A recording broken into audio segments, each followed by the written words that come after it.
Uh, okay, saya baru letak lecture notes tadi. So, kita sambung dengan lecture yang seterusnya, I-type ya. Three operands. Okay, kalau sebelum ni kita pergi pada R-types. R-types ini dia punya apa ni, pembahagian kolom-kolom dia. Sekejap ya, alamak. Okay, ini pembahagian kolom-kolom dia seperti mana lecture saya hari Isnin hari tu. Opcode 6 bit, lepas tu RS 5, 5, 5, 5, shift amount 5. Sekejap lagi kita tengok contoh declaration untuk shift amount dan juga function. Baik, kita pergi pula pada I-type. I-type dia macam tadi untuk R-type kamu ada RD, kamu ada shift amount tau. Jadi kamu tengok kolom dia ada 1, 2, 3, 4, 5, 6. 1, 2, 3, 4, 5, 6. 6. Tetapi untuk I-type dia ada 4 sahaja. Dia tak banyak, dia tak sebanyak R-type. Okay, opcode mula-mula sama macam R-type tadi, start dengan opcode. Okay, lepas tu dia ada RS, RT. Perhatikan dia tak ada RD. Kolom yang keempat untuk R-type ialah RD, kolom yang kelima ialah shift amount. Tetapi untuk I-type tengok tidak ada RD. RD tak ada. Lepas tu shift amount pun tak ada. Dia terus pergi yang selebihnya diisi oleh immediate. Kita panggil immediate column. Okay. Dia I-type ni, dia kita nak membezakan dengan R-type ialah dekat hujung-hujung ni dia ada I. I. Okay. Contohnya kita nak differentiate add. Kalau kamu ada add, yang ini adalah R-type. R-type. Tapi kalau kamu ada add I, yang ini adalah I-type. Okey, yang itu cara yang pertama. Okey, cara yang kedua ialah, okey, kamu tengok dekat kamu punya textbook.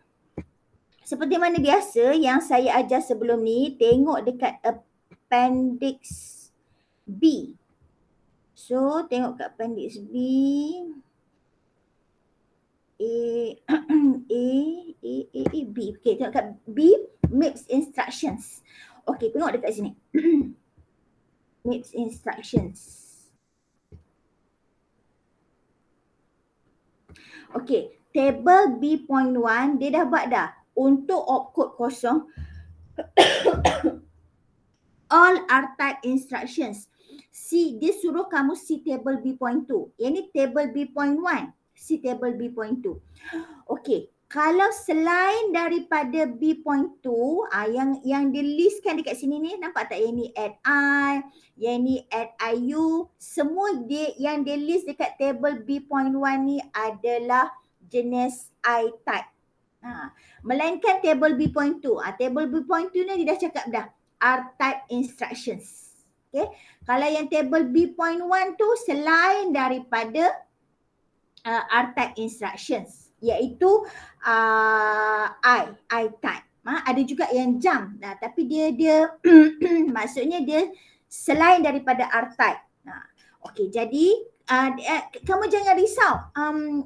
Pening lah madam, macam mana nak tahu R-type, macam mana nak tahu I-type. Tak apa, kamu tak payah fikir benda tu. Sebabnya dekat contohnya macam ni add I.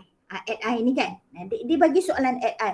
Dia dah nyatakan siap-siap dah opcode dia adalah 8 dekat table B.1. So kamu tak payah duk pening-pening fikir dia. Okey, so tengok dekat sini. Dia adalah jenis add I. Okey, dan kamu cari dekat table B.1 tu dekat mana yang ada add I. Okey, add I. So kamu tengok kat sini, mula-mula kamu tengok dekat sini dulu. Okey, kalau tak ada dekat add I ni, and then dia ada dekat R-type lah. Okey, itu satu cara. Satu lagi cara ialah soalan tu dah cakap siap-siap dah R-type instructions ke I-type ke. So kalau katakan R-type, kamu terus pergi pada table B.2 lah. Tak payah tengok table B.1 lah. Okey, jadi kamu tengok kat sini. add I ada dekat yang saya highlight ni, add I. Add I, tengok dia punya default dia, add I, RT, RS, IMM. So bila saya pergi kat sini, yang ini ialah RT, yang ini ialah RS, yang ini ialah IMM. Yang daripada mana saya tahu yang mana RT, RS, IMM? Saya tengok dekat sini. Dekat buku e-book textbook kamu page 620, nampak tak? RT, RS, IMM. So RT, RS, IMM. Okay, then untuk opcode dia macam mana tahu 8 ni? Macam mana tahu 8 ni? Okay, kita dapat daripada sinilah, nampak tak opcode dia? Dia tulis 8. Ataupun kalau kamu nak terus transform pada binary pun, ambil terus kat sini lah, iaitu 0011000. Seperti mana yang dibuat dekat sini. Nampak tak ni? 0011000. Maksudnya 8 dalam desimal tu dia convert kepada binary. Okey, RS tu nilai dia adalah $S1.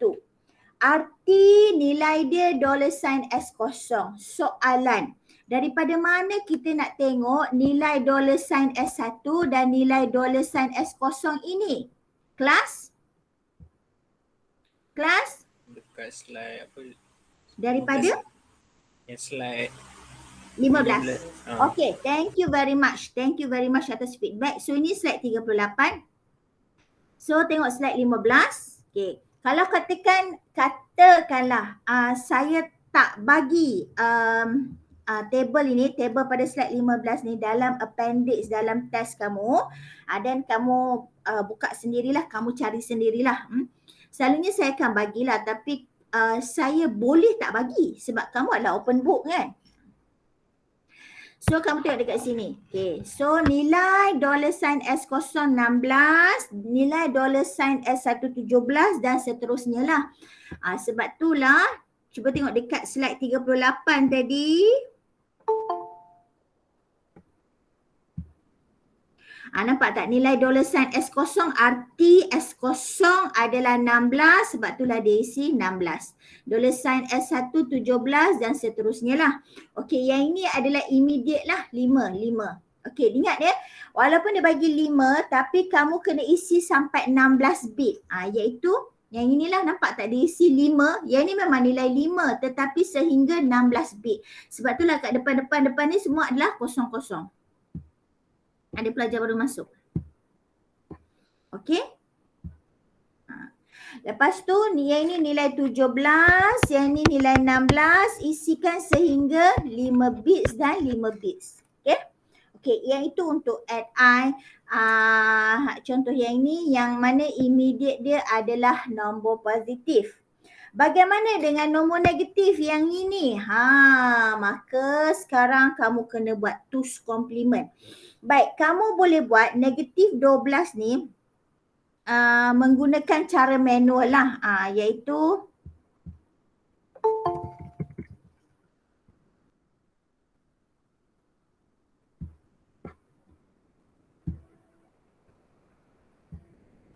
okey, maksudnya kamu buat negatif 12. Macam mana method untuk two's complement? Kamu mesti buat two's complement ya.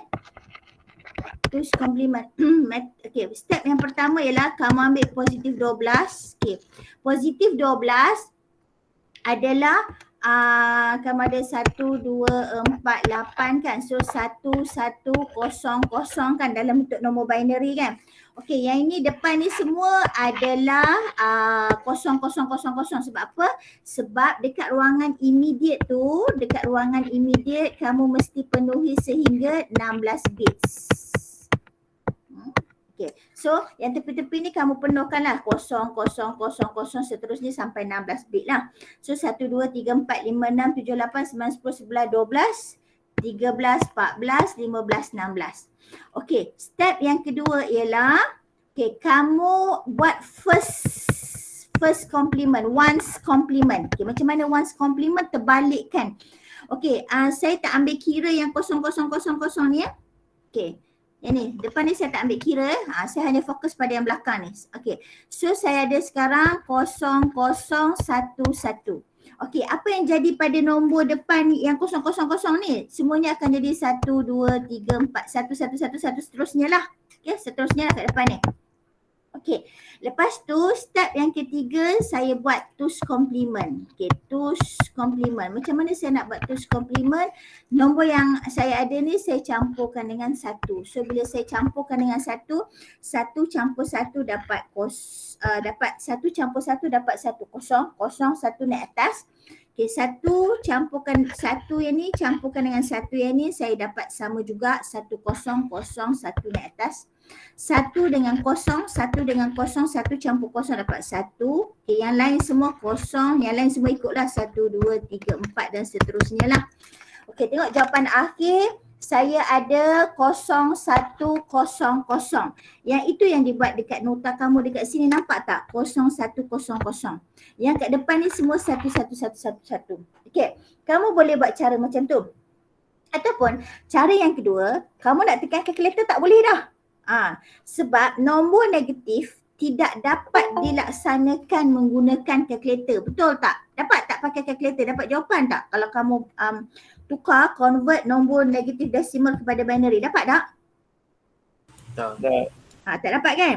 Okay, so kamu guna kan dekat sini saya ada bagi, saya pernah bagi link kan? Link untuk convert nombor binary, nombor desimal negatif kepada binary. Cuba tengok yang ni. Ni. Saya pernah bagi, cuba kamu tengok dekat link-link dekat ruangan info group kita tu kan.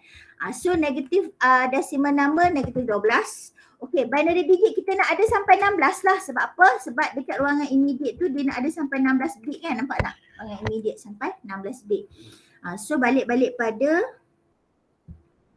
tu tadi. So kamu tekan sajalah calculate. So bila calculate tengok jawapan fokus pada negative binary number tu 0100. Depan tu semua 111. Okey, tu cara yang paling senang lah. Sebab apa? Sebab kalau soalan tu dia macam soalan ni lah, contohnya soalan ni. Dia tak suruh kamu show all the works involved. Kalau dia tak mention macam tu dalam test, maksudnya kamu free untuk guna converter yang automatic macam tadi kan. Within seconds dia dah dapat jawapan, dah berbanding dengan saya duk buat tadi pakai pen tadi kan. Berbanding saya duk buat macam ni kan. Okay. So kalau katakan setakat soalan dia macam ni, kamu nak convert daripada MIPS code kepada machine code, dia tak cakap pun shows all the working procedure involved, dia tak cakap. Dan kamu boleh terus pakai link tadi lah untuk convert. Okay. Okay, yang itu untuk yang ini untuk positive immediate numbers, yang ini untuk negative immediate numbers. Okay, ada juga I-type tapi dia tak pakai I dekat hujung tu. Contohnya macam ni, LW dengan SW. Okay, so untuk LW dengan SW, kamu rujuk macam tadi, sentiasa rujuk table B.1, table B.1. Okay, LW dengan SW ada kat mana? Cuba tengok. Kan? Ada kat sini, nampak tak ni? LW, okay, dia punya default coding dia LW RT immediate dalam bracket RS. So RT, so yang ini nampak, yang ini RT, yang ini immediate, 32 tu immediate dalam bracket adalah RS. So bila kamu nak isi dekat kolom-kolom ni, RT ni 10, macam mana kita tahu nilai $T2 ialah 10? Anis, ada tak nama Anis?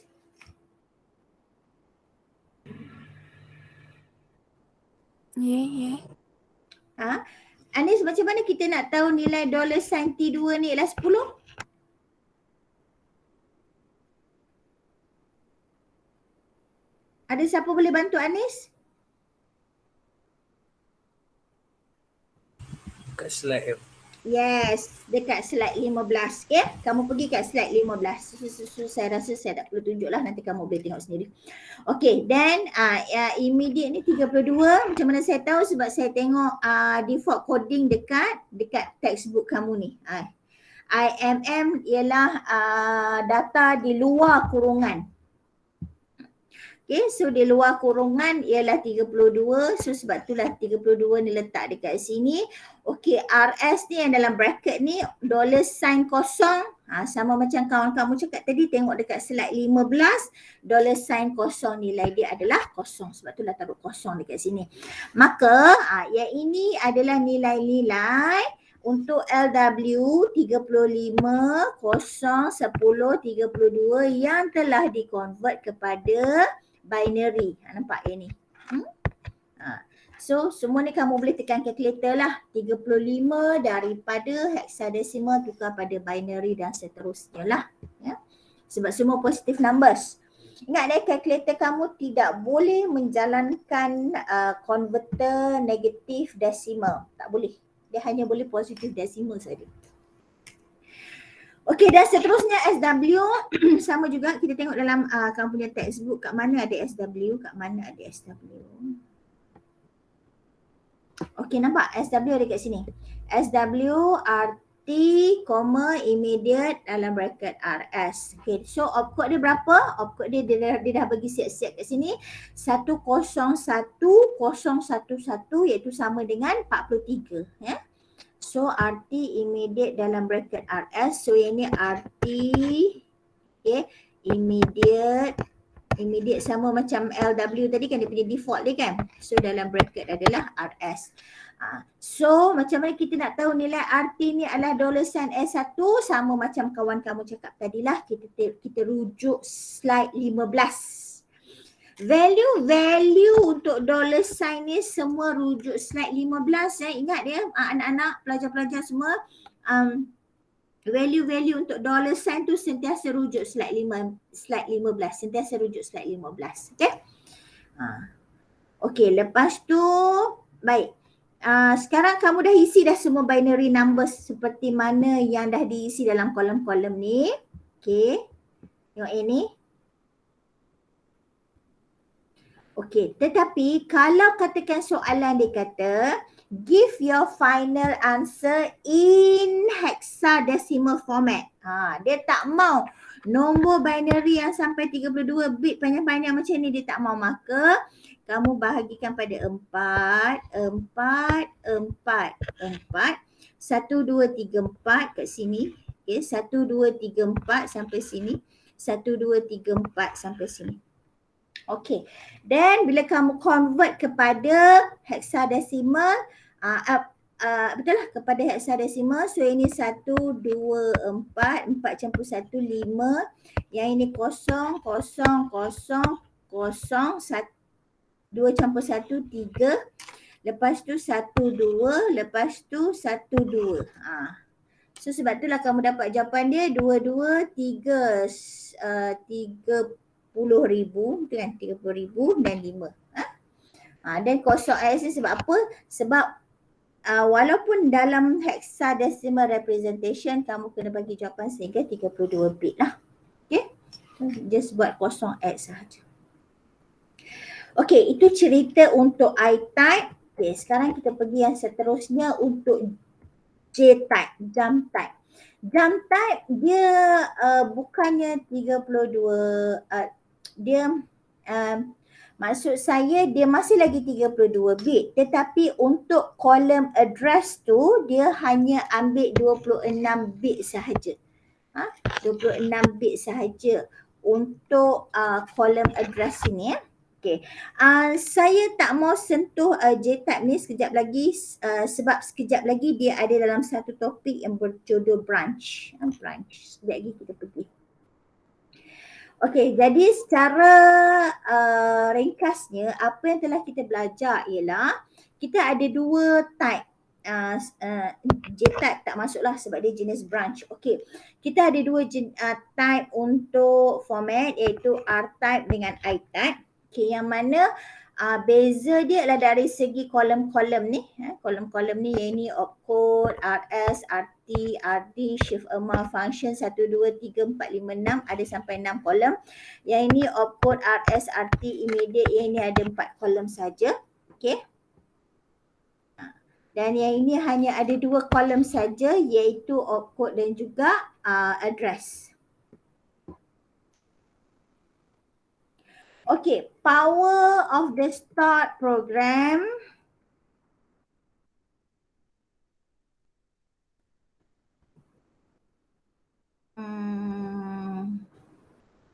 Okay, kita penerangan semua secara teori ni saya explain dalam bentuk illustration, dalam bentuk figure macam ni ya. Okay, kamu ada LW, okay, yang ini coding dia. Okay, $T2 32 $, kosong. Okay, dan kamu nak tahu LW ni jenis R-type ke I-type. Okay, sebab kita nak masukkan nilai untuk opcode, lepas tu kita nak tentukan kolom dia tu ada 6 ke, ada 4 ke, 6 untuk R-type, 4 untuk I-type. Maka kamu sentiasa rujuk pada appendix B dalam textbook kamu. So, cari dekat mana adanya LW tu.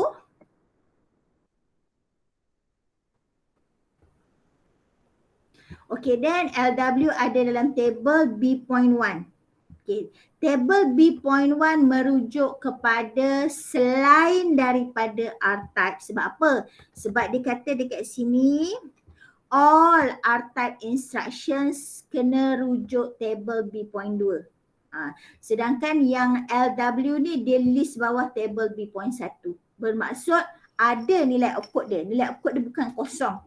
So kamu carilah dekat mananya ada LW tersebut.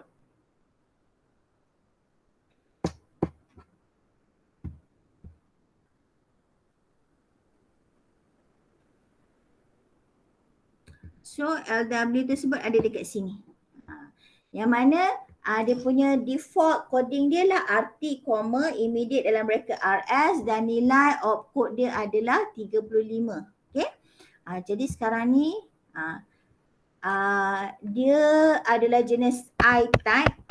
I-type yang mana dia punya kolom dia hanya ada 4 kolom saja. Okey, dan cara untuk kamu convert kepada machine code ialah seperti mana yang ada kat sini lah. Ini. Yang ini tadi kan LW dia bagi soalan bentuk macam ni, nampak tak? Okay, dia bagi bentuk soalan macam ni. Okay, dan kita convertkan kepada machine code. Soalan dia bentuk macam ni. Kita convertkan pada machine code, ini jawapan dia. Okay, yang mana dalam hexadecimal representation ini jawapan dia. So jawapan tu lah yang dia ambil tadi. Nampak tak? Jawapan tu lah yang dia ambil tadi.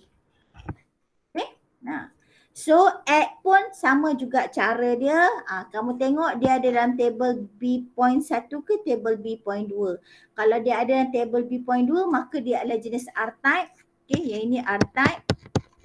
Okay, so kalau R-type dia ada 6 kolom dan bila kita convert kita kena detect yang mana RS, RT, RD. Lepas tu kita tukarkan pada hexadecimal. Okay, sama juga macam add I. Add I tadi kan saya dah bagi tahu kamu dah kalau melibatkan negative decimal number. Add I ni adalah I-type. I-type kita tahu dia hanya ada 4 kolom saja.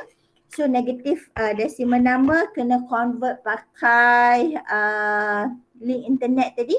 Ataupun kalau secara manual kamu pakai tools complement seperti mana saya tunjuk dalam pen tadi. Dan ini jawapannya. Sub pun sama, sebelum ni dah buat dah sub. So ini jawapan dia dalam hexadecimal representation. Bear in mind ya, machine kamu punya komputer dia tak boleh baca dalam hexadecimal representation. Dia hanya boleh baca binary. Tapi kita yang represent dia dalam hexadecimal sebab kita nak simplify dia.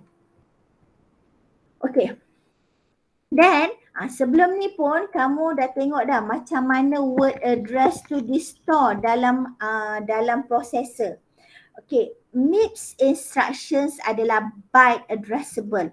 Byte addressable dia merujuk kepada 4 bytes. So satu rumah tu dia hanya boleh store 4 bytes sahaja. Sebab itulah penambahan word address tu dia increment by 4.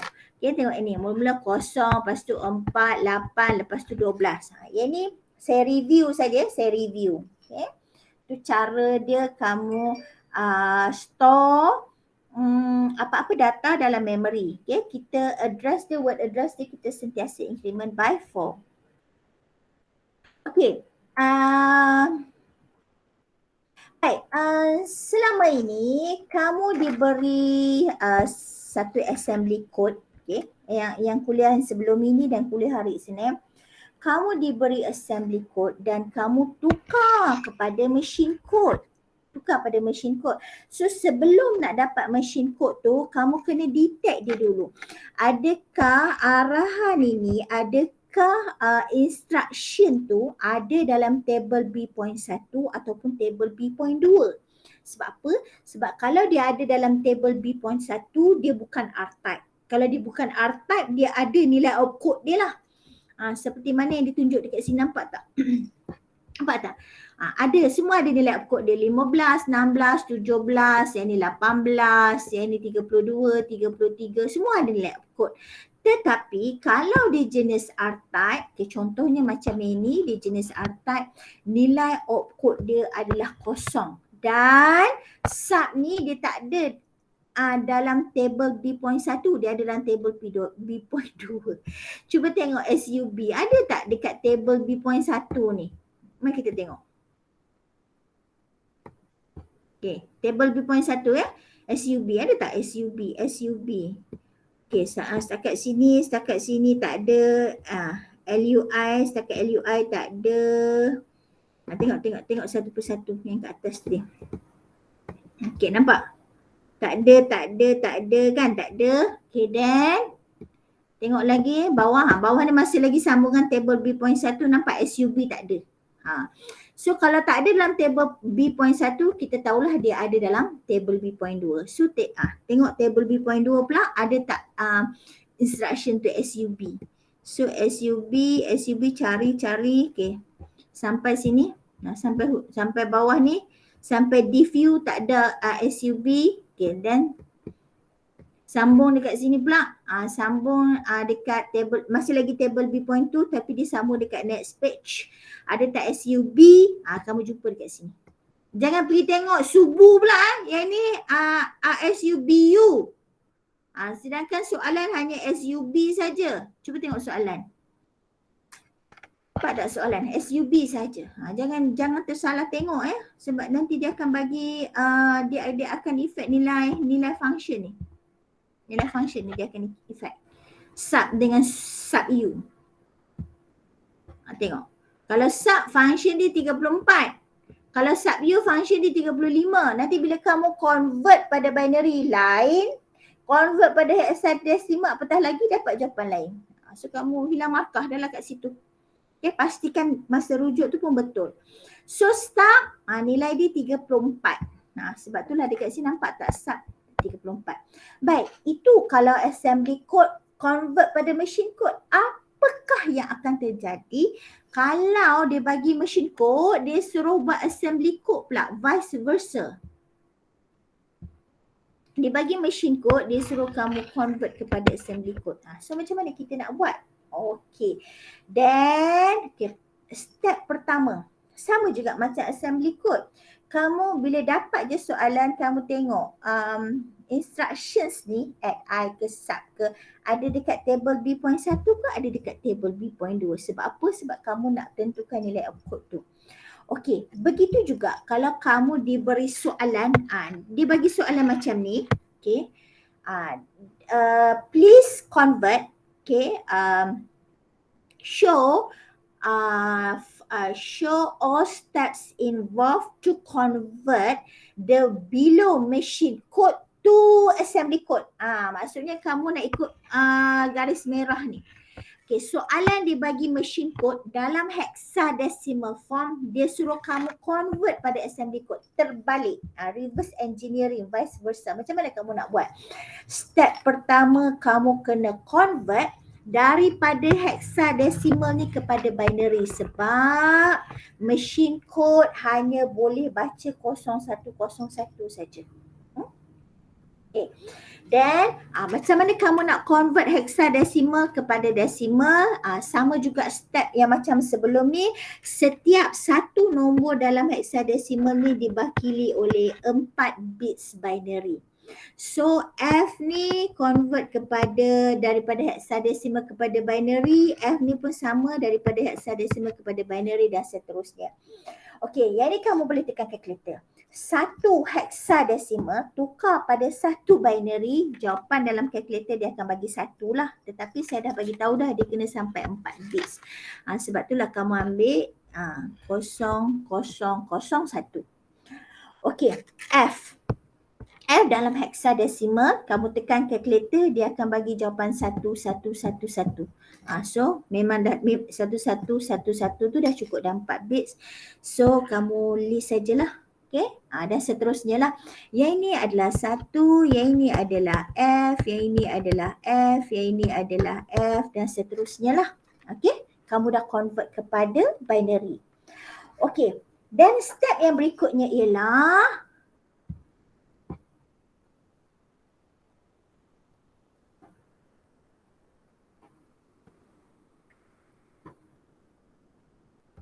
okey, step yang berikutnya ialah kamu nak tentukan, nak bahagikan kolom tu. Sebab field values ni dia bergantung kepada R-type ataupun I-type. Tapi daripada mana kita nak tahu dia R-type ataupun I-type ni? Okey, R-type opcode dia kosong. I-type opcode dia ada nilai. Table B.1 opcode dia semua ada nilai. Table B.2 opcode dia semua kosong. Cuba tengok balik. Nampak tak? Yang ini adalah table B.2. Okay. Dia punya opcode dia dekat depan ni. Yang ni jangan tertukar. Yang ni function dia, bukan opcode dia, function. Okay, dia punya opcode dia. Cuba tengok dekat sini. Nampak tak? Beza dia. Table B.1 yang kolom yang paling kiri dia tulis opcode. Table B.2, kolom yang paling kiri dia tak tulis opcode, dia tulis function. Sebab apa? Sebab dekat sini dia dah cakap dah. For all R-type instructions, nilai opcode dia adalah kosong. Nampak tak? Nilai opcode dia semua kosong untuk R-type. Okay, untuk selain daripada R-type barulah ada value. Nampak semua ni opcode dia. Belah kiri tu semua ada value. Jadi bila kamu dah convert kepada binary, yang ini pun sama, hexadecimal ni kamu dah convert pada binary, yang ini pun hexadecimal dah convert pada binary, saya dah bagi tahu tadi. Okey, kamu ambil 6 bit yang pertama bermula daripada MSB, sebanyak 6 bit, okay, bermula daripada MSB, tengok dia ada nilai ataupun dia tunjuk kosong. Ambil 6 bit. So kalau dia tunjuk kosong, itu adalah R-type. Maka kalau R-type, kamu bahagikan kolom dia kepada 6. 1, 2, 3, 4, 5, 6. Seperti mana yang saya buat ni. Ataupun kalau opcode tu, 6 bit yang kamu ambil tu ada nilai, bukan kosong, maka kamu tahu field values dia hanya ada 4 je. 1, 2, 3, 4 sebab dia jenis I-type. Jadi sekarang kamu dah convert kepada binary, kamu ambil 6 bit yang pertama bermula daripada MSB. Tengok apakah nilai dia. Okay. So ambil 6 bit yang pertama. 1, 2, 3, 4, 5, 6. Yang ini 6. 6. Bukan kosong sebab ada nilai 1 dekat sini kan. Bukan kosong, ada nilai 1. Maka automatik kamu tahu dia bukan R-type. Sebab opcode dia bukan kosong. Okey, yang ini pula kamu ambil 6 bit yang pertama bermula daripada MSB. 1, 2, 3, 4, 5, 6. Nampak 6 bit yang pertama semua nilai dia kosong. Kosong, kamu tahu dia adalah R-type. So bila kamu dah tahu dia R-type ke I-type ke, senanglah kamu nak bahagikan pada field values tu. Nak ambil 4 ke nak ambil 6, dua tu je. Okay, so kalau katakanlah opcode tu ada nilai, bahagikan kepada field values yang ni. Okay, jangan lupa sini 5 bit, sini 5 bit, sini 6 bit, selebihnya 16 bit tu adalah immediate values. Okey, jadi sekarang ni kamu tengok sini ya.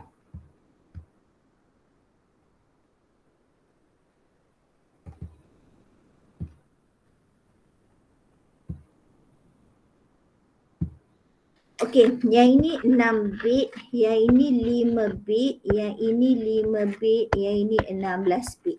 So, ambil sebanyak 16. Mula-mula tadi, awal-awal tadi kamu dah ambil dah 6. Iaitu nampak ni 6 bit yang pertama ni. So, bila kamu convert binary ni 001000 ataupun 1000 ni. 1000 ni kamu convert kepada decimal, kamu akan dapat jawapan dia 8. Seperti mana yang ditunjuk kat sini lah 8. Okey. Mula-mula bagikan dulu pada kolom . Kenapa saya ambil 4 kolom saja? Sebabnya nilai output dia bukan kosong. Nilai output dia bukan kosong. So bagikan siap-siap kepada 4 field values. Okey, selebihnya RS ada berapa bit? Ada 5 bit. So ambil 5 bit sahaja. Jangan ambil lebih. 1, 2, 3, 4, 5. So 5 bit yang ini kamu convertkan kepada decimal. Tekan calculator, kamu dapat jawapan dia 17. Lepas tu ambil 5 bit yang berikutnya. Okey, 5 bit yang berikutnya yang ini.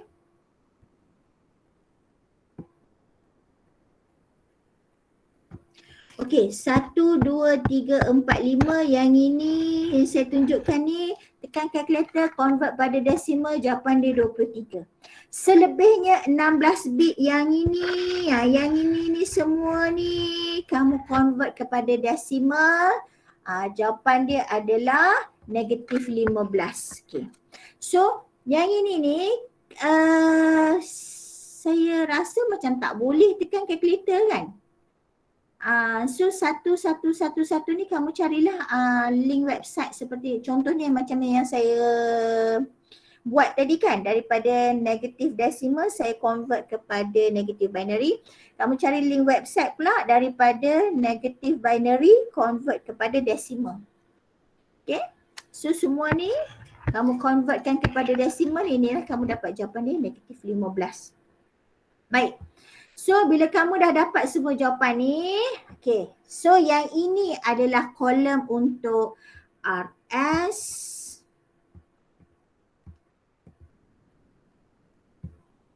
Okay, yang ini kolom untuk RS, yang ini kolom untuk RT, yang ini kolom untuk immediate. Apa yang perlu kamu buat sekarang ialah kamu cari apakah instruction yang mempunyai output dia 8. Apakah instruction yang mempunyai output 8? Sekali lagi rujuk pada table B.1. Tengok ya, apakah instruction yang mempunyai output 8? Nampak kat sini, nampak ni? Kan 8 kan? So add I, tengok dia punya default coding dia RT, RS, immediate. So masukkan add I. So kat sini nampak tak? Dia masukkan add I. Selepas tu dia kena ambil RT, lepas tu koma, lepas tu dia ambil yang ini RS, lepas tu koma, lepas tu dia ambil immediate. Okey. RT nilai dia 17. RT nilai dia 23, yang ni 23. Jadi apakah nilai register yang mempunyai value 23. So rujuk slide 15. Rujuk slide 15 seperti mana yang kawan-kawan cakap tadi. Sentiasa ingat, kalau katakan value-value register ni yang melibatkan $sign ni, kamu mesti rujuk slide 15. So rujuk slide 15, tengok apakah register yang mempunyai value 23. So value tu adalah $sign S7. Nampak tak dia buat $sign S7, koma. Okey, lepas tu RS kamu ialah 17, rujuk slide 15. Apakah register yang mempunyai value 17? Ini slide apa? 43. Ingat ya, 43, slide 43. So yang mempunyai value 17 So sini kan 17 ada dekat sini. Dalam range yang ni. Iaitu kalau $S0 value dia 16, kita nak value 17. 17 adalah $S1 selepas dia. Okay. So $S1. So pergi balik pada slide 43 tadi.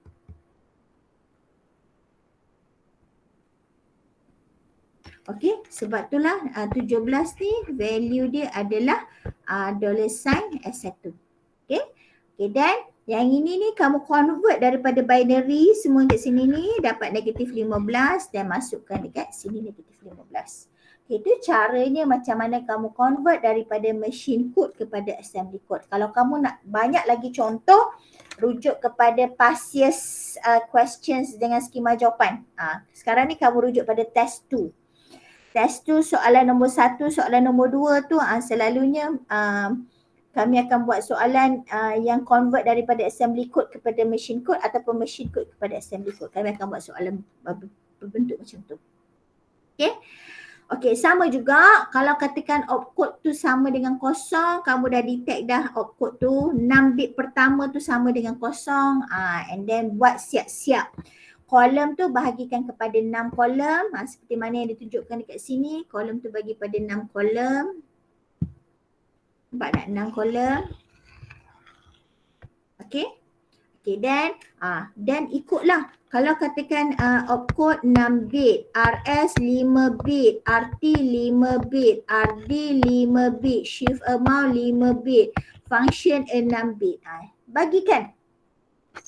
Yang ni dah ambil 6 bit, okay settle. Yang ini ambil pula 5 bit berikutnya, ambil pula 5 bit berikutnya, ambil pula 5 bit berikutnya, ambil 5 bit berikutnya dan selebihnya adalah untuk function.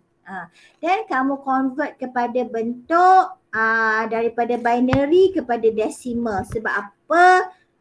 Sebab kita nak tahu apakah value-value untuk register tersebut. Contohnya macam ni. Kalau kamu jawapan untuk RS ialah 10111. Bila kita ambil dalam bentuk binary macam ni, bila kita rujuk slide 15 dia bagi jawapan dalam decimal. Okay, sedangkan kamu ada jawapan dalam binary macam ni, sebab itulah kita kena convert pada decimal. Okay. So 10111 ni kamu tekan calculator, convert pada decimal, dapatlah jawapan dia 23. So bila jawapan decimal 23 ni barulah kamu boleh rujuk slide 15. Okay. Okay, dan kamu tengok dekat sini. Okay, dah isi dah 23, dah isi dah 19, dah isi dah RD, dah isi dah shift amount dia kosong. Sebab sini semua kosong ni sini kan. Okay. Jadi function dia 34. Okay, sekarang ni macam mana kamu nak tahu coding yang terlibat? Kamu tahu, kamu memang dah tahu dah dia R-type. Sebab apa? Sebab opcode dia kosong tadi. Awal-awal tadi saya dah bagi tahu dah opcode yang semua kosong 6 bit adalah R-type. Tapi macam mana kamu nak tahu instruction apa yang terlibat? Sub ke, add ke, multiplication ke, div ke, nak tahu? Kita tengok pada function. Sebab apa? Sebab daripada table 3.2 ni, table B.2, 3.2 pula. Table B.2, daripada table B.2 ni, dia bagi dekat ruangan paling kiri ni function. Table B.1 tadi dia bagi ruangan paling kiri ni opcode. Sebab apa untuk table B.2 ni dia tak bagi opcode? Sebab kita tahu untuk R-type instruction semua opcode adalah kosong. Jadi yang membezakan SLL ke, SRL ke, SRA ke, semua coding-coding ni adalah pada function. So tadi function tadi kamu dah dapat dah function dia adalah 34. So rujuk pada table B.2 kat mana function 34 ni? So function 34 ni ada dekat sini, nampak tak function 34? Yang mana yang terlibat adalah SUB. Dan dia punya default instruction dia SUB, RD, RS, RT. So sebab itulah kamu ambil dekat sini SUB Sini adalah RD, RS, RT. So RD dekat mana? RD nilai 8. Okay. Daripada mana kita nak tahu apakah register yang mempunyai value 8? Rujuk slide 15. Okay. Dan macam mana kita nak tahu apakah register yang mempunyai value 19? Rujuk slide 15. Macam mana kita nak tahu register apa yang mempunyai value 23? Rujuk slide 15. Okay. Sentiasa ingat, kalau topik architecture ni slide 15 adalah nyawa anda. So sebelum start test tu, buka siap-siap, print siap-siap ataupun buka siap-siap dalam laptop kamu slide 15. Okay, itu cara dia lah. Okay, dan kamu tahulah RD nilai register 8 ialah $T0. RS 23 nilai register yang mempunyai nilai 23 adalah $S7 dan seterusnya lah. Okay, itu cara dia.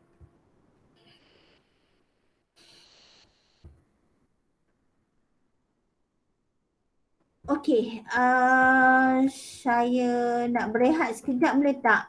Saya take 5, kita sambung balik pukul 9.05 boleh? Boleh.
Okey, kejap saya tutup pintu jap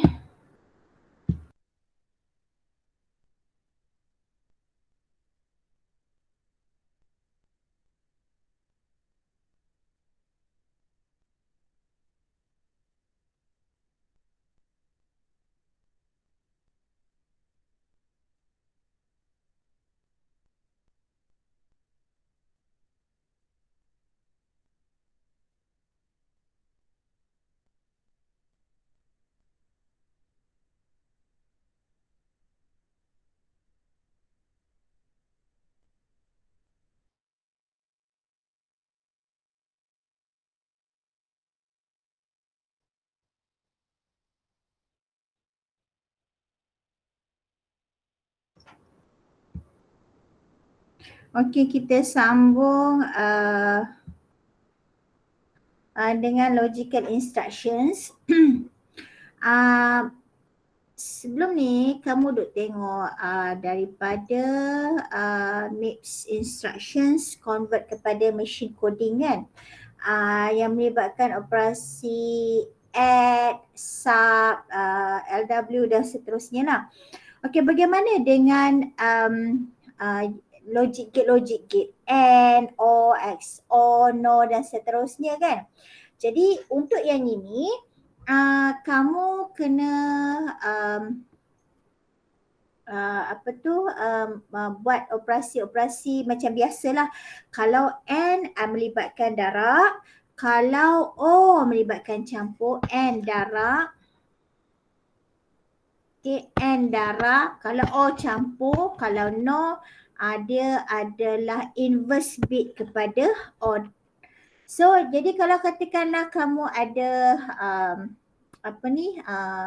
untuk AND, dia senang je AND ni.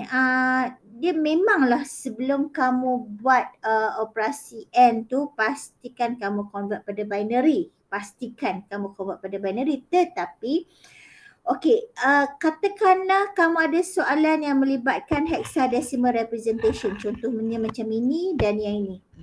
Kita tahu direct dah. Kalau katakan kosong dalam hexadecimal ni, bila kita convert kepada binary, dia tetap akan bagi 1, 2, 3, 4 kan, kosong. Lainlah kalau F ni bila kita convert kepada binary, dia akan bagi jawapan 1, 1, 1. Lain lah. Okay. Jadi kamu tak perlulah buang masa untuk nak convert 0, 0, 0, 0 semua ni dalam bentuk binary. Terus AND-kan saja dengan berapa bilangan bit kosong yang ada dalam hexadecimal representation ni. Okay, contohnya macam soalan ni. Kita tengok soalan ni ya. So kamu ada berapa kosong dekat sini? Kamu ada 1, 2, 3, 4, 5, 6. So 6 bit yang pertama tu 1, 2, 3, 4, 5, 6. Kamu dah tahu dah jawapan dia confirm akan bagi 1, 2, 3, 4, 5, 6. Confirm dah. Okay. Sebabnya inilah hujah dia. Kamu convert pada binary pun memang dapat kosong. Dan tengok hanya 2 bit yang terakhir ni saja yang ada value, iaitu 2F kamu AND-kan dengan FF. 2F AND-kan dengan FF, inilah yang perlu kamu convert kepada binary. Mana pula hilang mouse ni?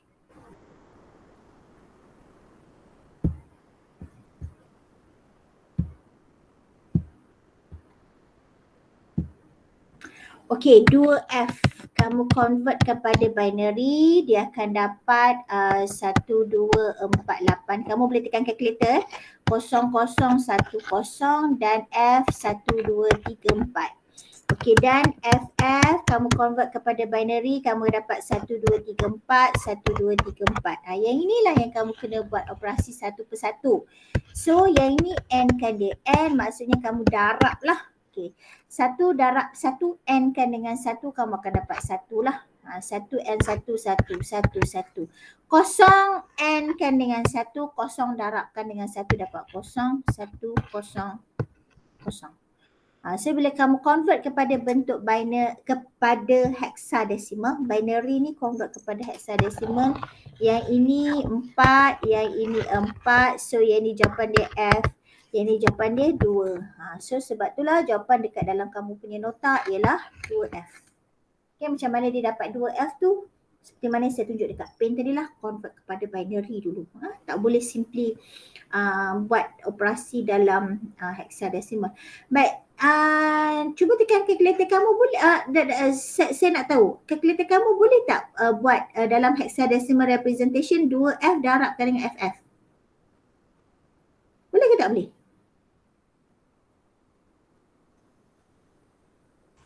Apa Boleh tadi? tak? Dua apa? 2F darab FF. 2F darab FF. Boleh? Hexadecimal. Dalam hexadecimal representation. Kalau jawapan ni dalam hex tu 2E D1. 2? 2E D1.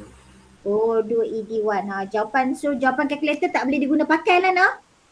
Sebab sepatutnya jawapan kamu dapat 2F kan kalau pakai cara kita convert pada binary tu kan. So tak boleh tekan kalkulator lah, kamu kena buat macam yang saya buat tadi lah, satu persatu. Okey, terima kasih banyak-banyak atas respon tersebut. Okey, ni pula. Kamu tahu sama juga macam cerita N tadi, kalau tempat yang ada kosong-kosong-kosong tu, contohnya ini, ada berapa kosong? 1, 2, 3, 4. Okay, then kamu O-kan dengan bilangan kosong yang sama. Bilangan bit kosong tadi ada 4. So ambil setakat 4 saja. 1, 2, 3, 4. Okay, apa-apa nombor, sebab O ni dia macam campur. Dia macam campur, N ni dia macam darab. Apa-apa nombor, kalau campur, apa-apa nombor kita campurkan dengan kosong, kita akan dapat nombor yang asal tu balik. So macam cerita yang inilah. So F234 campur 0000, walaupun dalam hexadecimal representation tapi kita tetap dapat nombor yang asal tu balik, iaitu F234. Sebab itulah jawapan 4 bit yang pertama tu kita dapat balik nombor asal tu, iaitu F234. Okey, lepas tu tengok pula bit kosong yang seterusnya. Kita tengok yang ni pula. Okay, nampak tak? 1, 2, 3, 4. 1, 2, 3, 4. So dapat nombor asal yang balik. Tu sebab itulah dapat 1, 2 PC. Okey, iaitu kalau melibatkan kosong. Kalau katakan ada value, contohnya dekat sini. Contohnya dekat sini ni, yang hujung ni dia bukan kosong lah, dia A. So cerita dia sama juga cerita macam tadi. Kamu kena kan A dengan C hujung ni. A dengan C. So bila kamu convert A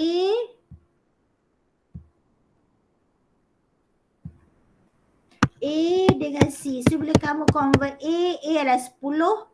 Okay, 10 dalam hexadecimal bila convert kepada binary kamu akan dapat 8, 9, 10 kan. Okay, C 10, 11, 12, 12, 8, 1. Macam tu lah.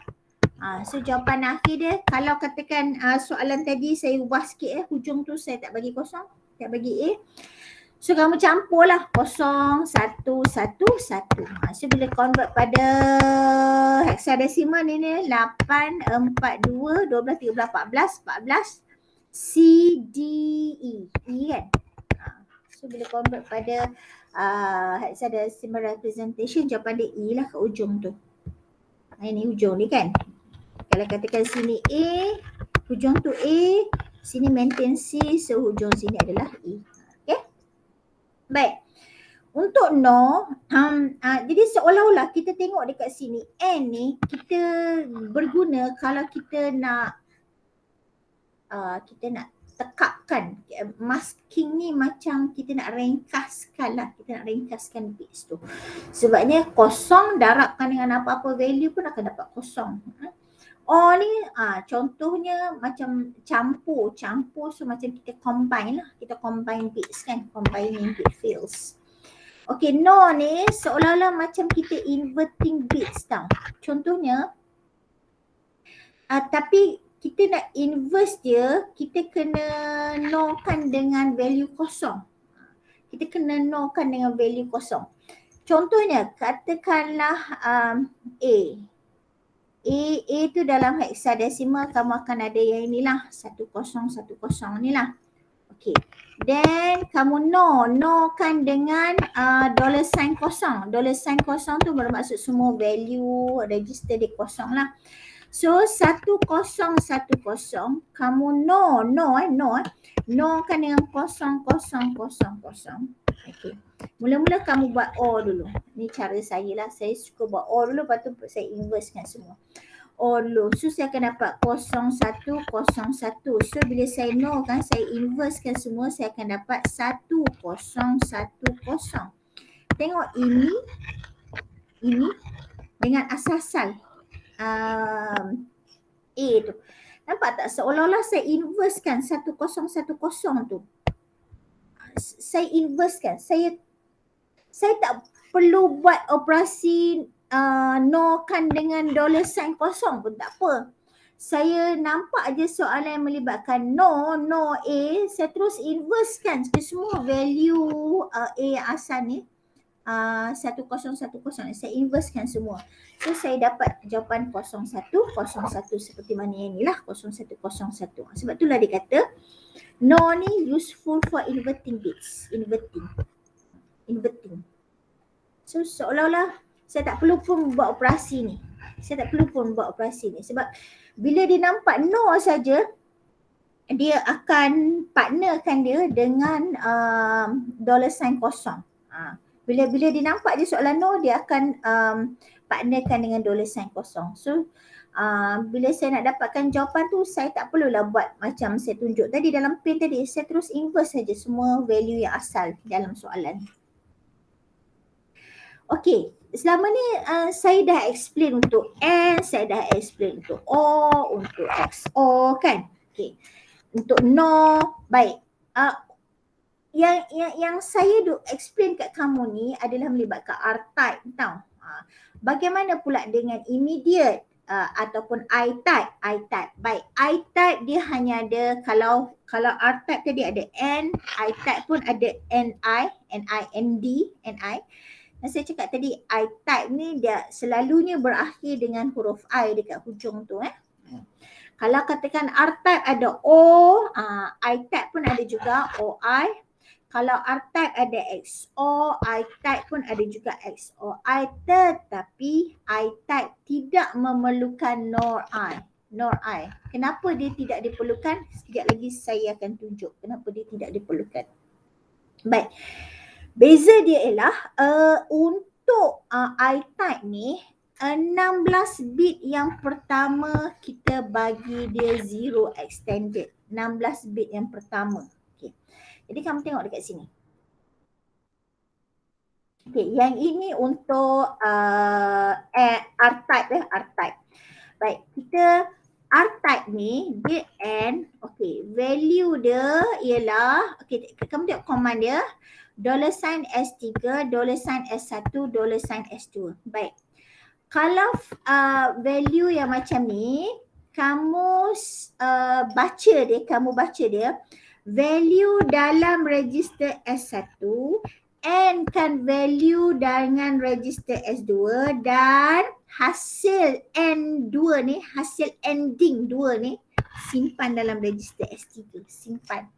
Tengok. Bila saya baca dia lain tau dengan saya baca yang sebelum ni, yang operasi add, operasi sub lain kan, saya baca dia, saya interpret dia.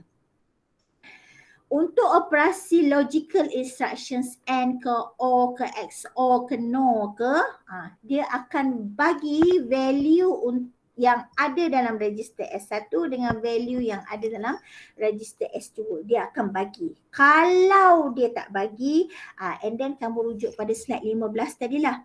Tengok apakah value untuk default value untuk $sign S1 dengan default value untuk $sign S2. Dan kamu N-kan dua tu lah, simpan dalam register S3.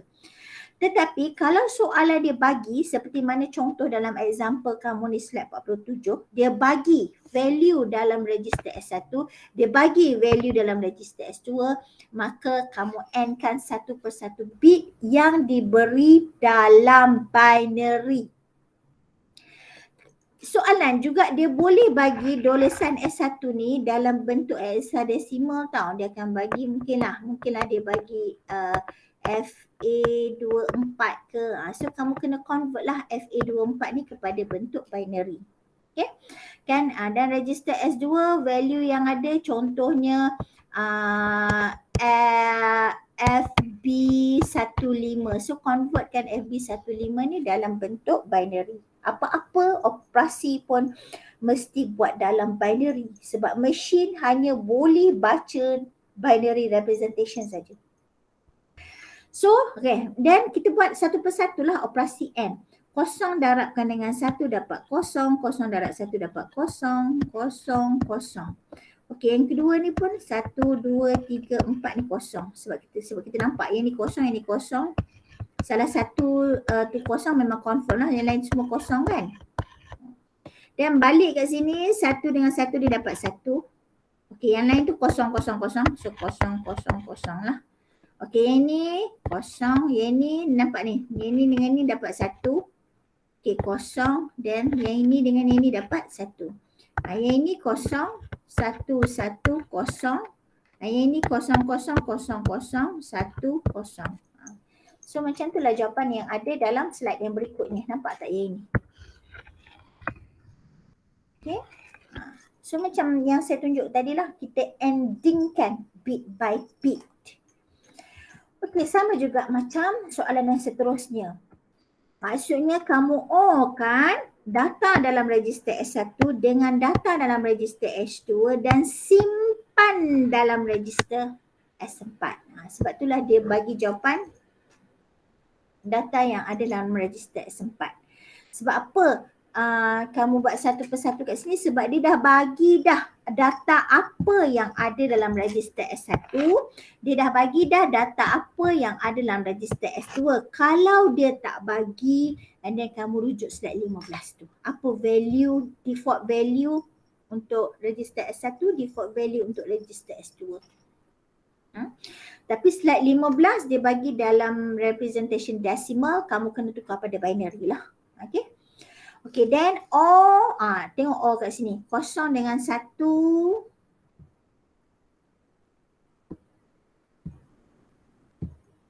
Okay, kosong dengan 1 dekat sini kan. So selagi ada 1 dia akan bagi 1 lah. 1, 2, 3, sini kosong, kosong. Sini ada 1 untuk O, 1, 1. Lepas tu kosong, 1. Kosong, kosong, kosong, kosong. Yang ni 1, 2, 3, 4.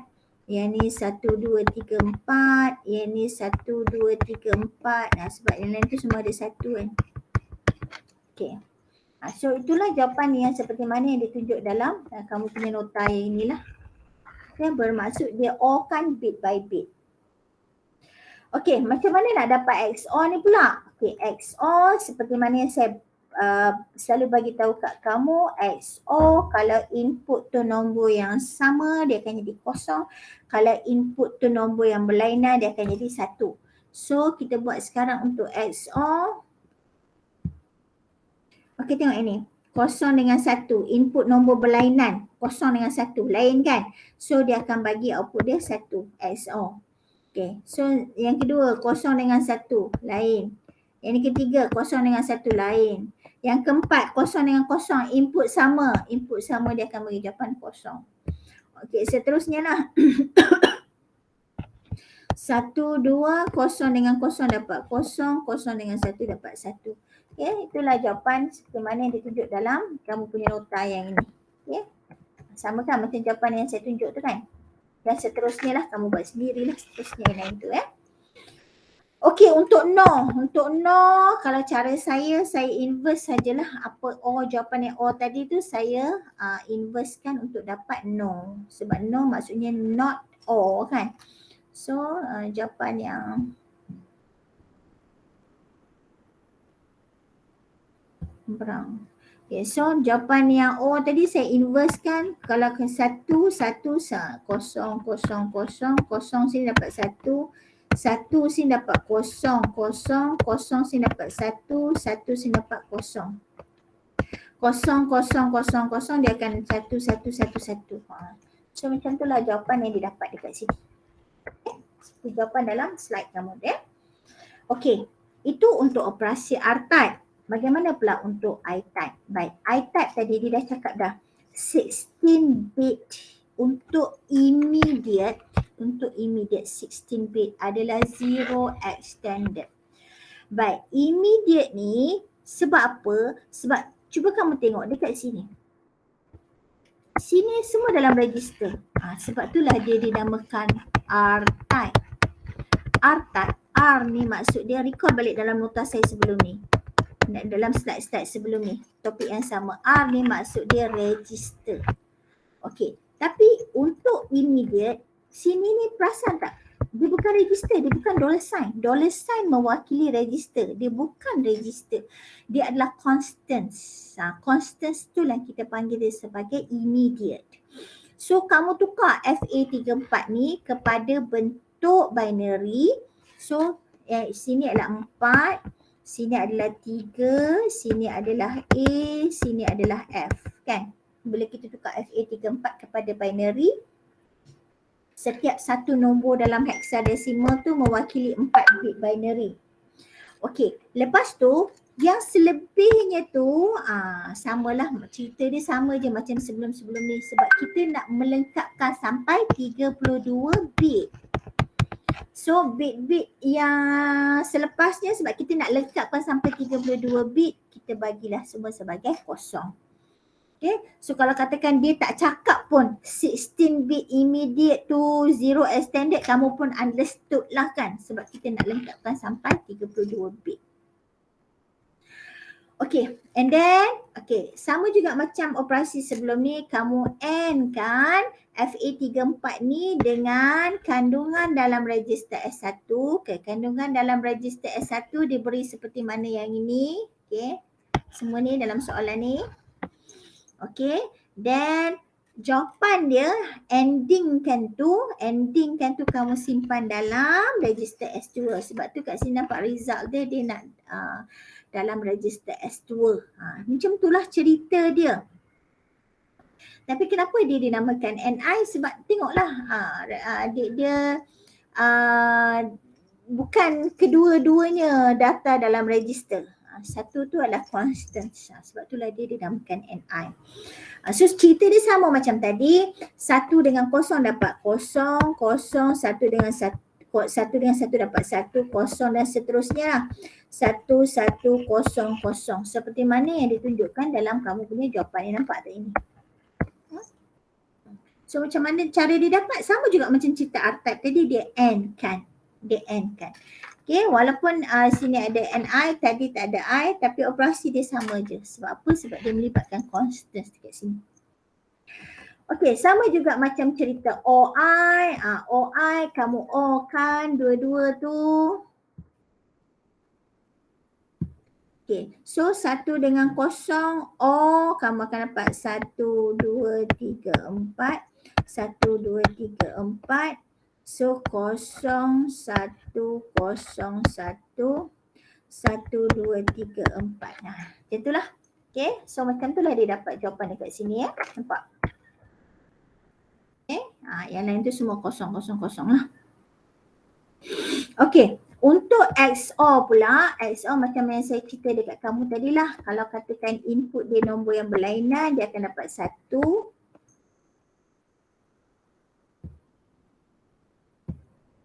Okay, input berlainan dapat 1.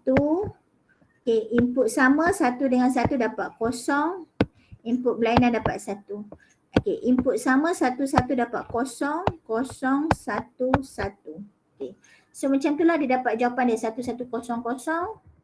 1, 0, 1, 1. 1, 0, 1, 1. Macam itulah dia dapat jawapan dia. Okay, untuk kenapa dia cakap untuk apa tadi nor I tidak diperlukan ya. Okey, kenapa nor I tidak diperlukan? Sebab sini yang ini kan no kalau katakan bila kamu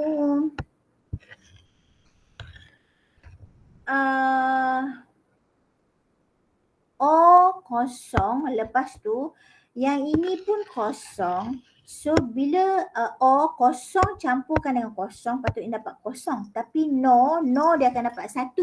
Bermaksud dekat sini kan semua dia akan jadi 1, 2, 3, 4, 1, 2, 3, 4, 1, 2, 3, 4 semua ni. Semua dia jadi satu-satu. Sebab apa? Sebab yang ini kan 16-bit immediate ni kan dia kosong kan. So bila dia jadi 1, dia sebenarnya value 1 ni dia register tu kena pegang, tetapi 1 ni tak menyumbang pun kepada kepada kamu punya pengiraan. No, kalau artype tadi dia ada dia ada tengok artype ni tadi kan nampak tak dia ada no. Tapi kalau immediate, no I ni oleh kerana ada pembaziran 111 dekat 16-bit immediate ni menyebabkan dia memerlukan lebih register untuk disimpan bit 1 ni, which is tak kan MIPS design kan dia kena simple but simplicity favors regularity kan. So dia tidak memenuhi prinsip dalam design 1 lah. Dia tidak simple lah sebab dia kena lebih register dia perlukan untuk memegang data 1 ni, walaupun data 1 ni tak penting pun. Dia hanya jadi 1 sebab dia datang daripada 000 dekat immediate ni. Sebab itulah dalam ITAG nor I is not needed. It's not needed sebab dia tidak obey, dia tidak fulfill design rule 1, simplicity favors regularity. Okay, untuk shift instructions. Baik, sebelum ni saya dah bagi tahu kat kamu kalau katakan kita punya instructions tu tidak melibatkan shift, maka dekat column shift amount tu, ingat ni artype dia ada column shift amount ni. Dekat column shift amount tu kamu letak saja kosong. Okey, yang itu kalau dia tidak melibatkan shift. Contohnya sebelum ni kita dah tengok dah kan, add, sub, LW kan. Okey, tapi LW adalah IType. Contohnya add, sub, and then kamu ada N ke kan, dia tidak melibatkan shift lah. Tetapi kalau dia melibatkan shift instructions, contoh dia SLL, SRL, SRA, semua ni S itu selalunya tapi tidak semestinya. S itu bermaksud shift. So macam mana kamu nak tahu S itu adalah shift ke ataupun sum ke? Contohnya lah seperti mana biasa rujuk appendix B. So bila kamu rujuk appendix B ni, kamu tengok kat sini ya.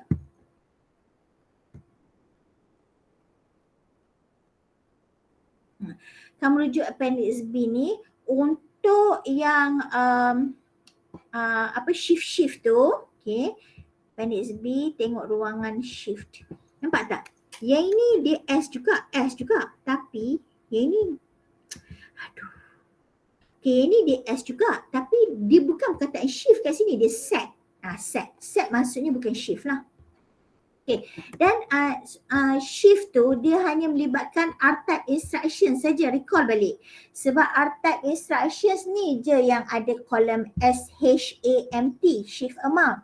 Untuk IType dia tak ada kolom shift amount, dia hanya ada 4 kolom saja. Opcode, RT, RS, immediate. Kalau katakan RType dia ada 6 kolom. Opcode, RT, RS, RD, shift amount, baru function kan.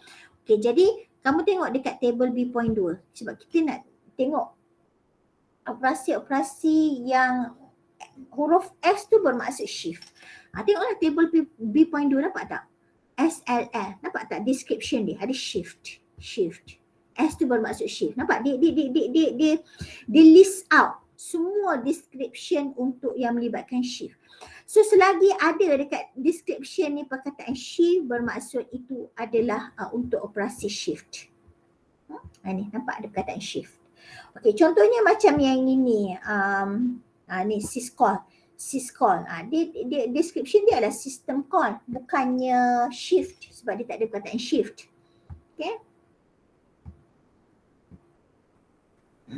Contohnya ni macam S. Dia start dengan S juga. Tapi description dia tak ada perkataan shift. So dia tidak melibatkan operasi shift lah. Yang ni contoh dia lagi satu.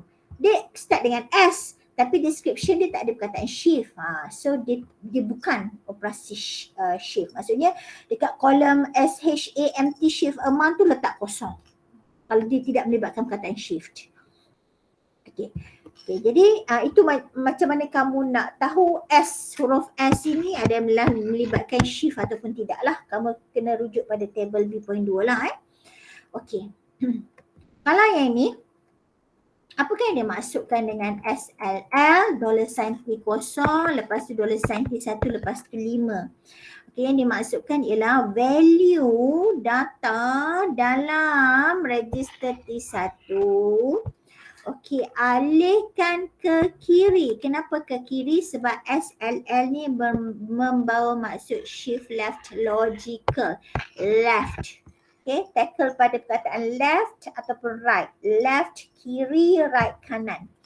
So, value data yang ada dalam register T1 ni shiftkan ke kiri sebanyak 5 step. 5 langkah. So nampak tak dia buat? Shiftkan ke 5 dan value yang selepas di shiftkan tu, hasil dia selepas shift left tu, kita simpan dalam register T0. Sama juga macam ni. Okay, tetapi sekarang SRL. Okay, kita tengok dekat ruangan description, SRL tu bermaksud shift right logical. Right sebanyak berapa step? Sebanyak 5 step. So register dalam value data dalam register T1 ni kita shiftkan ke kanan sebanyak 5 unit. Shiftkan ke kanan, nampak tak? Ni simbol untuk shiftkan ke kanan sebanyak 5 unit. Dan value selepas kita shiftkan ke kanan tu kita simpan dalam register T0. Okey, untuk shift right arithmetic, apakah beza? Recall balik. Apakah beza shift right arithmetic dengan shift right logical? Apa beza dua ni? Dua-dua right juga, tapi apa beza dia? Siapa ingat? Siapa ingat? Apa beza right logical dengan right arithmetic? Ada siapa ingat?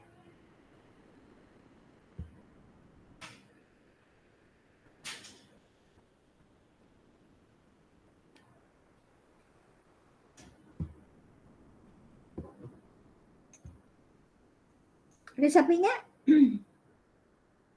Yang mana yang tempat yang ditinggalkan tu, tempat yang ditinggal tu kita isi dengan kosong? Right logical ke right arithmetic? Selepas kita shift, kita anjakkan ke kanan, kan ada ruangan-ruangan yang ditinggalkan tu kan? Ruangan-ruangan yang ditinggal tu kita isi dengan kosong. Right logical ke right arithmetic? Logical. Okay, good. So arithmetic ni ruangan-ruangan yang ditinggalkan tu kita isi dengan bit yang sama dengan MSB yang old MSB value tu kan. Sedangkan untuk logical ni ruangan yang ditinggalkan tu kita isi dengan 0. Itu beza dia. Right logical dengan right arithmetic ya. Okay.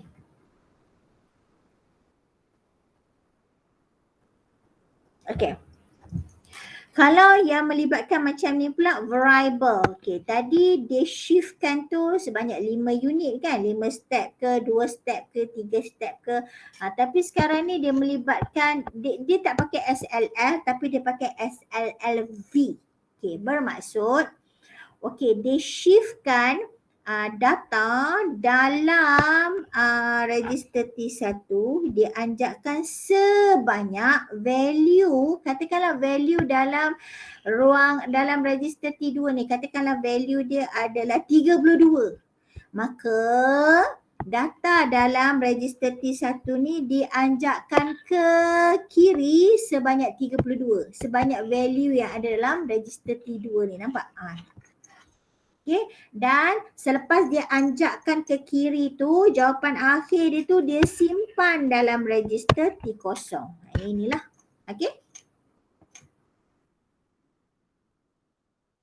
Okay, mari kita tengok contoh soalan. Contoh soalan yang melibatkan SLL lah, sebab SLLV tu lebih kompleks lah. Dia melibatkan nombor lebih besar. Kita tengok contoh yang dia shift sikit je. Shift 2, shift 3. Okay.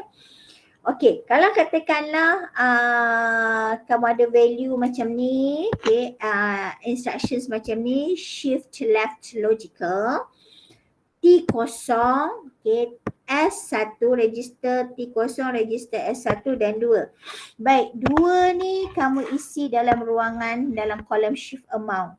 Ingat balik, yang ini adalah R-type. Macam mana kamu tahu R-type? Kamu tengok SLL ni ada dekat table B.1 ke table B.2. Mari tengok, kena tengok tau. Sebab kita nak tahu opcode. Opcode untuk R-type semua kosong. Opcode selain daripada R-type dia ada value. Okay, so SLL ni ada dekat mana? Okay, so kamu tengoklah table B.2.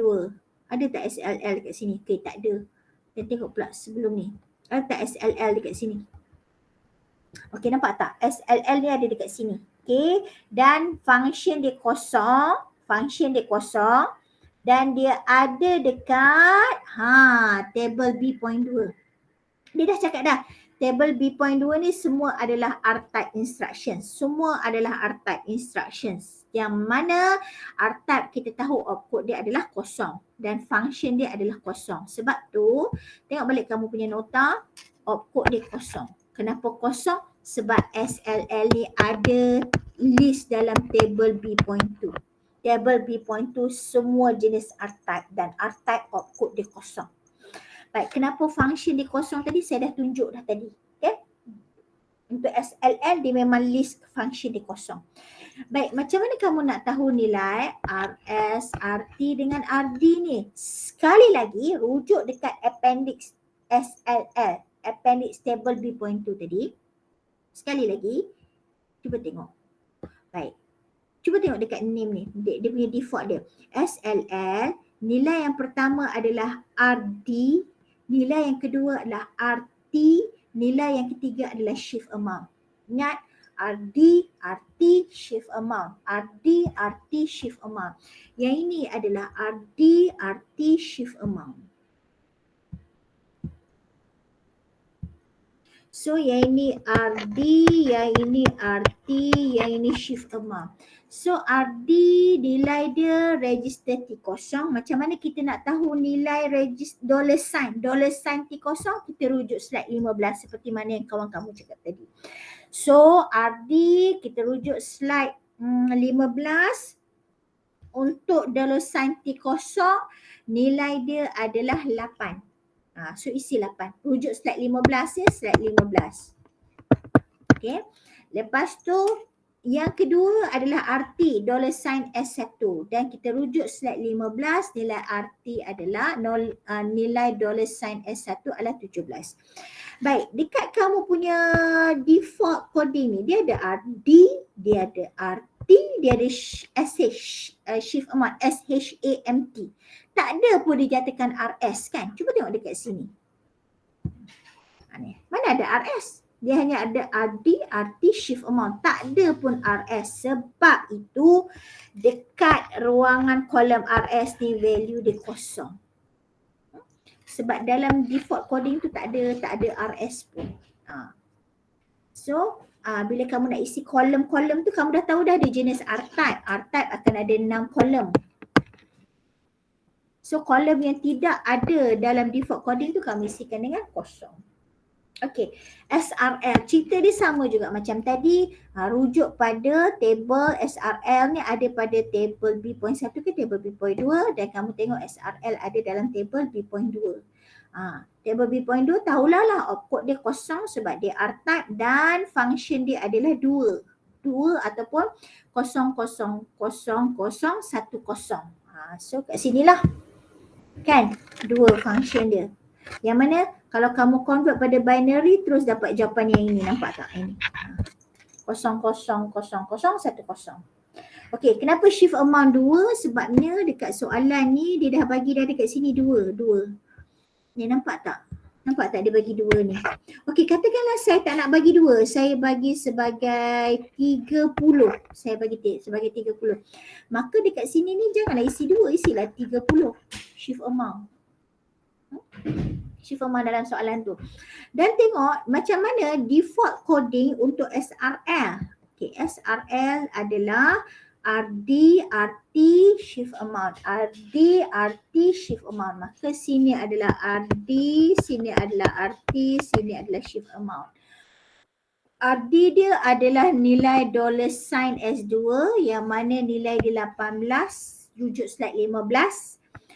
$sign S1 adalah RT, rujuk slide 15, nilai dia 17.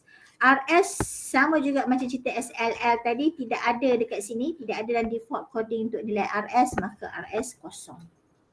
Okay. Untuk SRA pun sama. SRA, tengok yang ni, SRA. Okay. Rujuk pada ni, kat mana ada SRA? Sini ada SRA. SRA ada dekat table B.2. Table B.2 kita tahu dia R-type output dia kosong, function dia SRA, function dia 3 iaitu 0000011. Dan dia punya default coding dia SRA, RD, RT, shift amount. Okay, RD, sini RD, sini RD, sini RT, sini shift amount. Okay, shift amount 2, function tadi saya dah tunjuk dah dekat kamu, SRA tadi nilai dia 3, yang mana 3 ni kalau convert pada bentuk binary jawapan dia 000011. Okey, output dia kosong. Kenapa kosong? Sebab table B.2 semua yang tersenarai dekat table B.2 tu output dia memang kosong. Okey, RS kenapa kosong? Sebab dalam ni, dalam default coding tak ada RS, maka sebab tu RS kosong. Okey, 17 ni dapat daripada mana? 17 ni dapat daripada nilai $sign S1. 19 ni dapat daripada mana? 19 ni dapat daripada nilai $sign S3. So cerita dia sama macam tadi. Okay. Selepas representation dalam bentuk binary ni, kalau soalan tu dia cakap give your final answer in hexadecimal format, maka kamu kena tukarlah daripada binary ni kepada hexadecimal. Nampak tak ini? So bagikan 4 lah. 1, 2, 3, 4 macam biasalah kan. Macam kita duk buat 1, 2, 3, 4. Okey, 1, 2, 3, 4. 1, 2, 3, 4. 1, 2, 3, 4. 1, 2, 3, 4. 1, 2, 3, 4. So yang ini dapat 0, 1, 2, 4 ni dapat 8. Dapat 0, 1, 2, 4. Dapat 4, betul 4. Okey. Ni dapat 1. Ni dapat 1, ni dapat 0, 0. So jawapan dia 0, 0, 1, 1, 4, 0, 8, 0. Okay. Dalam 32 bit tu sebab tu kamu kena bagi 0x lah. Dan seterusnya lah. Yang lain tu saya tak perlu explain lah. Kamu buat seperti mana yang saya buat tu lah. Bagi pada 4, 4, 4, 4. Okay. Saya akan sambung dengan generating constants. Okay, last ya. Generating constants. Okay, untuk dalam C code kamu represent dia boleh guna default int, stands for integer. Okay, itu untuk C code. Tapi untuk MIPS code kita tak boleh simply masukkan constants tu, apa-apa value ni, contohnya macam 4F3C ni, kita tak boleh simply letak dia sebagai int sebab int tidak ada dalam default coding untuk MIPS. Tetapi MIPS dia reserve untuk semua constants ni guna I-type kan. Tadi awal-awal tadi saya dah explain dekat kamu kan, 16 bits untuk immediate kita bagi sebagai 0 extended kan. Okey, jadi kamu mesti fikirkan macam mana kamu nak simpan constants 4F3C ni dalam register. Sebab apa? I-type ni value dia nampak tak? Kita kena simpan dalam register. $sign ni membawa maksud register lah. Jadi kamu campurkan constants 4F3C tu dengan kosong. Kosong kamu kena declare dia dalam bentuk register. Sebab untuk add I ni, dia punya rules dia punya default coding dia, constants mesti campurkan dengan value yang ada dalam register. Dia walaupun dia khaskan I-type tu untuk constants, tetapi kamu kena buat operasi dia add ke sub ke dengan value yang disimpan dalam register. Okay, itu dia punya rules dia untuk I-type. So, kamu ambil constants, kamu campurkan dengan value kosong dan kamu tahu register yang pegang value kosong ni adalah $0 kan. So, kamu campurkan 4F3C ni dengan value yang ada dalam $, $0 ni, $0 ni, dan kamu simpan dia dalam register S0. Okay. Register S0 ni lah bila kita interpret dalam bentuk kita compare dengan C code tadi sama dengan A. Yang ini. So untuk 16 bits. Untuk 16 bit kamu boleh guna add I. Sebab apa? Sebab I-type ni kita khususkan untuk layan, untuk serve all the constants value. I-type. Okay. Tetapi kalau dia melibatkan 32 bit, yang mana 32 bit ni value dia lebih panjang. Kalau macam tadi, kamu ada 4 bit dalam hexadesimal saja. Apa yang terjadi kalau kamu ada sampai 8 bit dalam hexadesimal?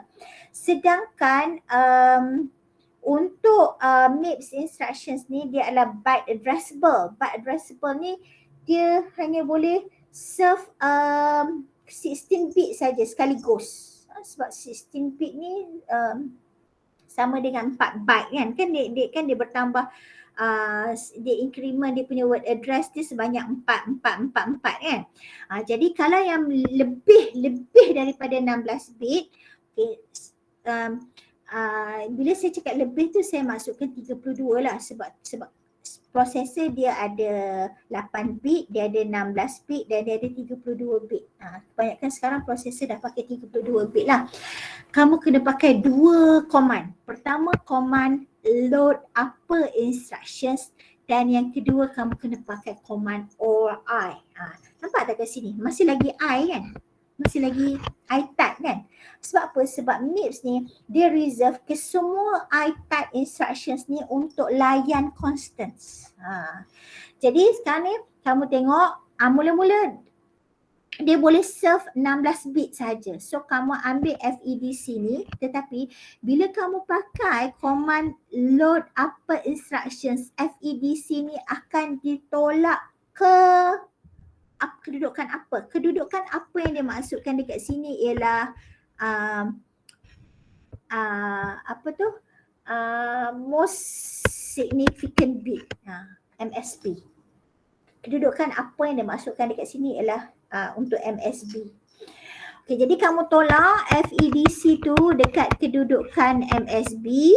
Lepas tu yang selepas dia adalah 0000 tau.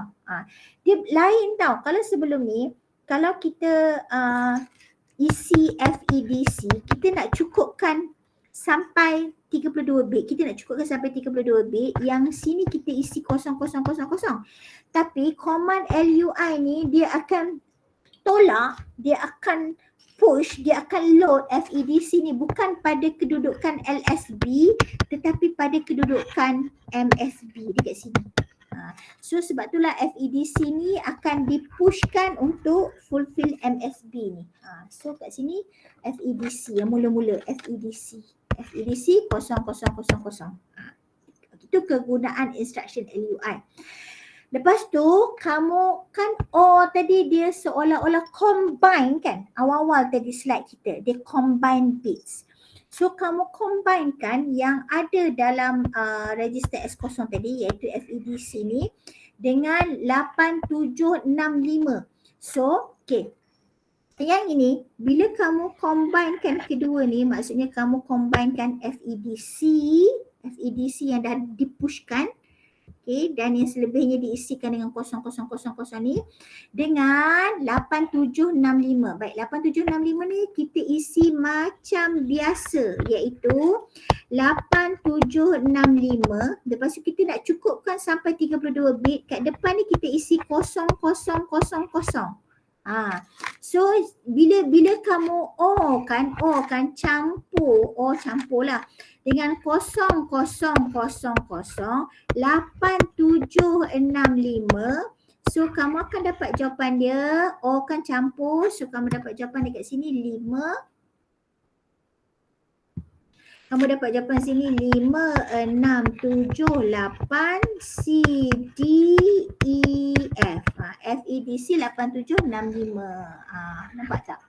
So inilah kebaikan dan keburukan MIPS. MIPS ni kamu tengok instruction dia senang je.